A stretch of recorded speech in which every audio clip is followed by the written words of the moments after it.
was the summer of 2018, and we thought we were just going on a fun weekend getaway. 5 of us. Me, my friend Abby, Marcus, his younger brother Tim, and Tim's girlfriend Hannah, had just finished college and wanted one last trip before life got serious.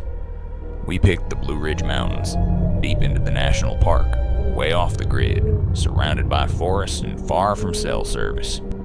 No emails, no notifications, no distractions, just trees, silence, and space. We found a clearing by a lake, flat enough for a few tents and surrounded on all sides by thick woods. It felt perfect. We hiked in with our gear, set up camp, built a fire, and spent the first night laughing, drinking, and telling stories under the stars.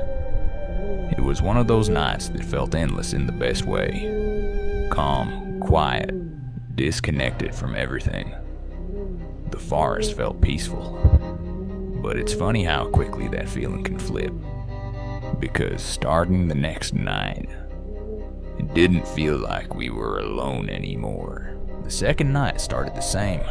Campfire going. Everyone in a good mood, just soaking up the quiet. But around 11 p.m., things changed. We were mid-conversation when Marcus suddenly went still. He was facing the woods and squinting hard, like he'd seen something move. "Did anyone else see that?" he asked. We all turned to look, but there was nothing, just shadows and trees. He swore he'd seen a figure duck behind a tree, maybe 30 or 40 yards out. Tim brushed it off, said it was probably a deer or a raccoon, but about 20 minutes later, we heard a stick snap. Not the subtle kind of crack a squirrel makes. This was sharp, loud, human. Abby immediately tensed and said she wanted to go to bed. The mood shifted. No more laughter. Everyone kinda silently agreed to call it a night. We doused the fire, zipped up our tents, and tried to sleep. But something about that night felt wrong. I didn't want to say anything, but the back of my mind kept whispering the same thought. Someone's out there. I woke up sometime in the middle of the night, though I don't know why at first. There was no sound, no voices, no movement. Then I heard it. Breathing. It was coming from just outside my tent. Slow, heavy breaths, less than 10 feet away. Not animal-like panting. This was something else. Deep, human and struggling, like someone who smoked too much or had been running. I froze. For a second I thought I might still be half asleep, caught in some weird dream, but the breathing continued, moved, from one side of the tent to the other, like someone was walking around it slowly. I wanted to grab my flashlight, but I was too scared to make a sound. I told myself maybe it was one of the others getting up to pee, but there were no footsteps, no zipper noise, and no whisper of movement beyond that breath. Eventually, it stopped. Silence again. I lay there, heart pounding, staring into the blackness of the tent. And somehow, I fell back asleep. Maybe it was denial. Maybe I just couldn't handle the fear. But the next morning confirmed everything. Because I wasn't the only one who heard it.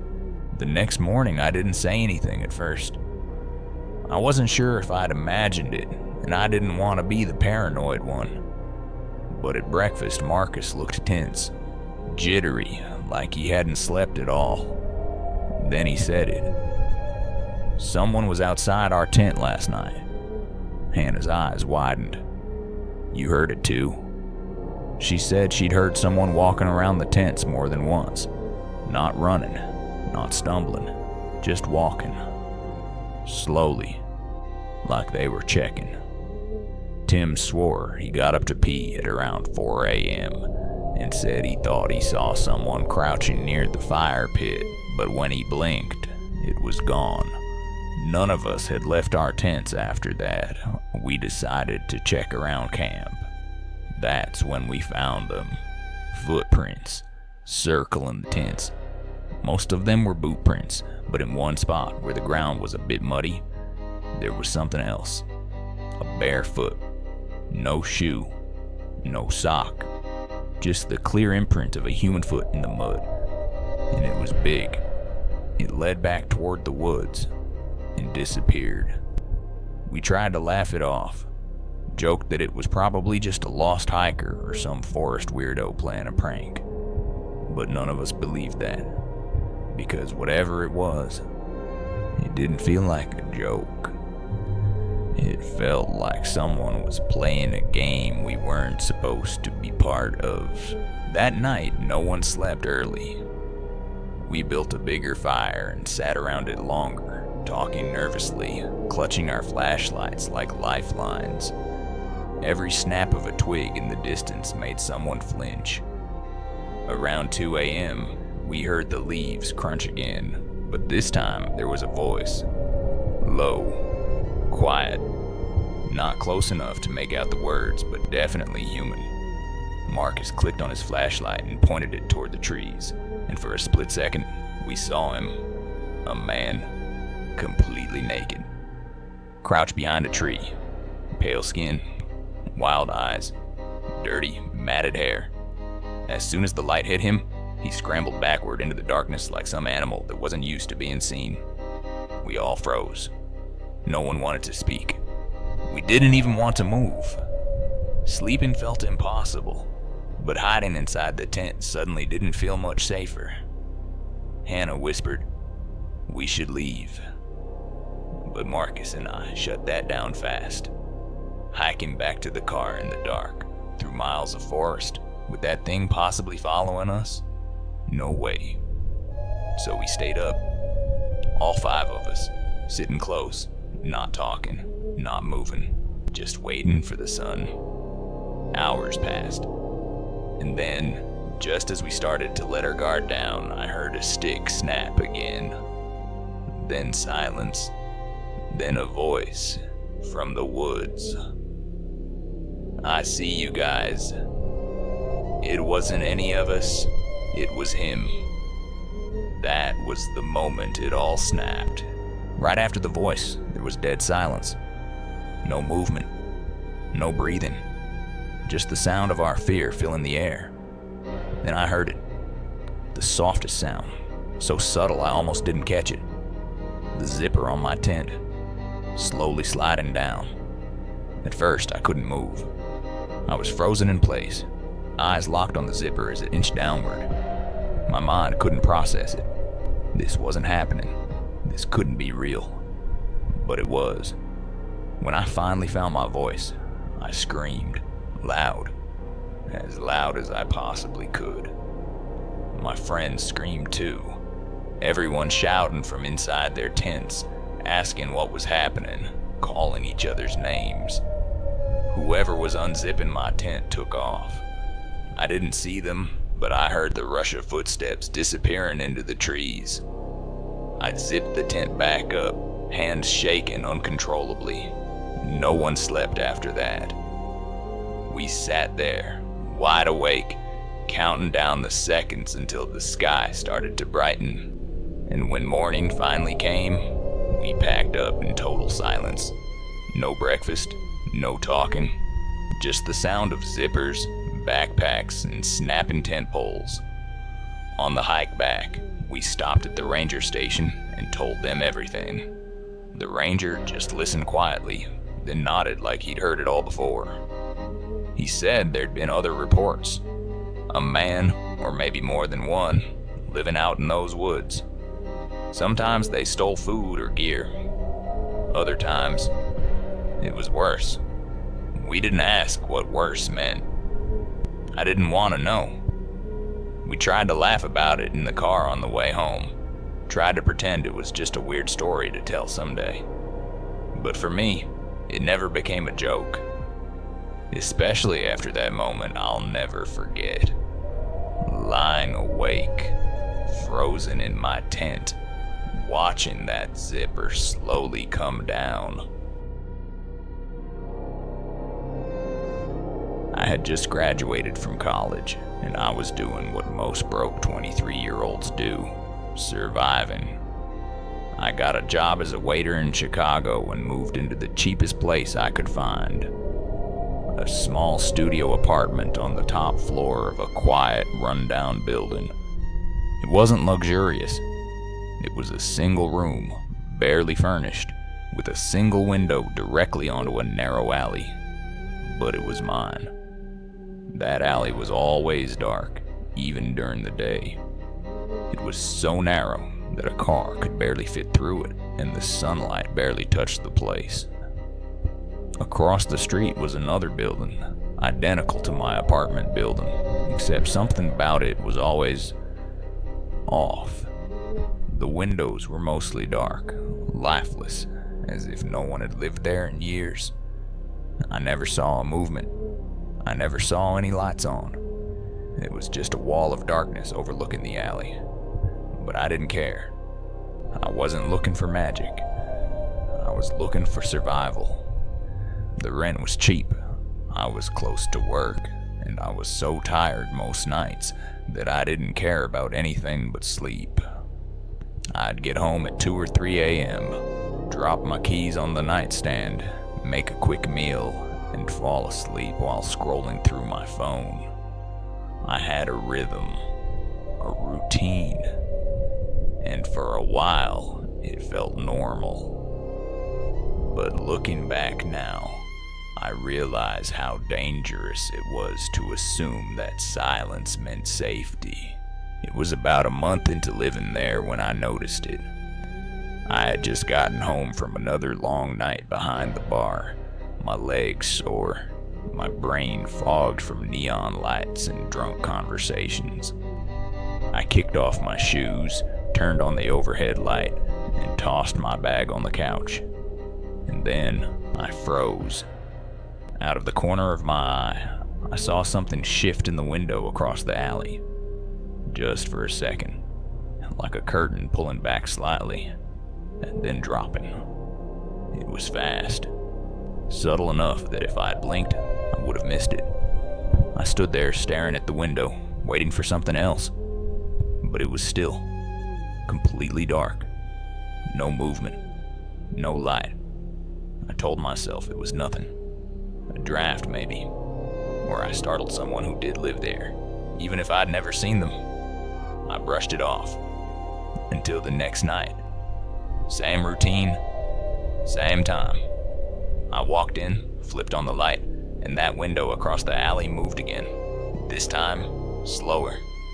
I saw fingers, just barely, pulling the curtain aside before letting it fall. There was no face, no silhouette, just a hand in the darkness. Then stillness. My stomach dropped. I stared into that black void of a window, waiting for something. Anything. But again, it was just emptiness. Still, what haunted me wasn't just the movement. It was the realization that I had never once seen that apartment lit up before. Not once. And yet something was definitely behind that curtain. I didn't sleep much that night. Over the next few nights, I started watching more carefully. I'd come home and hesitate before turning on the lights, just to see if it would happen again. And it did. Every single night. The second my light flicked on, that curtain across the alley would twitch. A small parting, always in the same spot. Then nothing. Sometimes I'd catch the outline of a hand. Sometimes just a quick movement like someone stepping back. But it always happened within seconds of me arriving. At first, I tried to laugh it off. Told myself I was being paranoid. That I was just overtired or imagining patterns where there were none. But then I decided to test it. One night I came home and didn't turn the lights on. I sat in the dark near the window. 10 minutes passed. Nothing. No movement. No twitching curtain. Then, just to see, I reached over and turned on a small lamp near my couch. and instantly, that same curtain across the alley shifted. It wasn't random, it wasn't coincidence. Someone was watching me. I tried to come up with rational explanations, maybe a night owl neighbor, maybe a weirdo who liked to people watch, but the timing was always too perfect.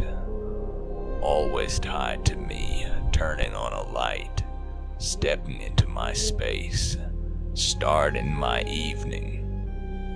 This wasn't passive curiosity. This felt like obsession.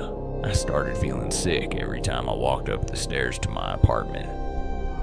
Not physically sick, just this creeping electric dread crawling up the back of my neck. I couldn't unsee that curtain. Couldn't stop imagining someone standing there, night after night, waiting for me. I finally broke and asked my landlord if someone had moved into that unit across the alley. He barely looked up from his phone and told me no. It had been vacant for months. I asked again, pressing him harder this time. Was he sure? Maybe someone moved in and forgot to update the lease. He just laughed, said I was being paranoid. I almost called the police, but what would I say? Someone might be watching me from a window in an empty apartment. It sounded ridiculous even in my head. Then everything changed. It was late, later than usual. Around 4 a.m., I'd worked a private event at the bar and came home completely drained. My eyes were stinging, my legs numb. I didn't even notice it at first, but as I fumbled for my keys, I saw something wedged into the door frame. I assumed it was a flyer or one of those annoying takeout menus, but when I pulled it free, my heart nearly stopped. It was a crumpled piece of notebook paper. One word, written in shaky pen. Hey. That was it. No name, no explanation, just, hey. I nearly dropped it. My first thought wasn't prank or mistake. It was the window. That fucking window. I ran to it and yanked open the curtain. Across the alley. Nothing. Just that same drawn curtain. Still. Silent. But I knew. I knew whoever had been behind that window had stepped out of the shadows and up to my door. I didn't stay. As soon as I saw that note, I panicked. I called my friend Jamie, woke her up crying, rambling, barely making sense. She lived across town, but she didn't hesitate. Told me to grab a bag and come over now. I didn't even pack properly. I just shoved whatever I could into a backpack and got the hell out of there. The next morning, I showed Jamie the note and told her everything about the curtain, the movement, the hand, the lights. She looked disturbed, but also skeptical, until I told her what the landlord had said, that no one was supposed to be living there. That's when she told me to confront him, not ask, demand. So I did. I showed up at his office and refused to leave until he agreed to unlock that apartment across the alley. He was annoyed, but I didn't care. I needed to know. When we walked in, the air hit me first, dry, stale, untouched. It smelled like dust and rot. The place was completely empty. No furniture, no boxes, nothing on the walls. Just bare creaking floorboards and silence. Until we reached the back room, the one that faced my window. There, positioned perfectly in front of the glass, was a single metal folding chair. That's it. No table, no lamp, no personal items, just a chair, set directly across from where I lived. My landlord looked pale. I could tell he hadn't expected to see that. I don't even think he said anything. He just stood there. We called the police. They searched the apartment, took fingerprints, asked questions, but nothing came of it. No signs of forced entry. No prints they could match. No explanation. I moved out that same week. I never found out who it was. Never got closure. Never figured out how they got in or how long they had been watching me. But every time I look at a window now, especially at night, I can still picture that chair.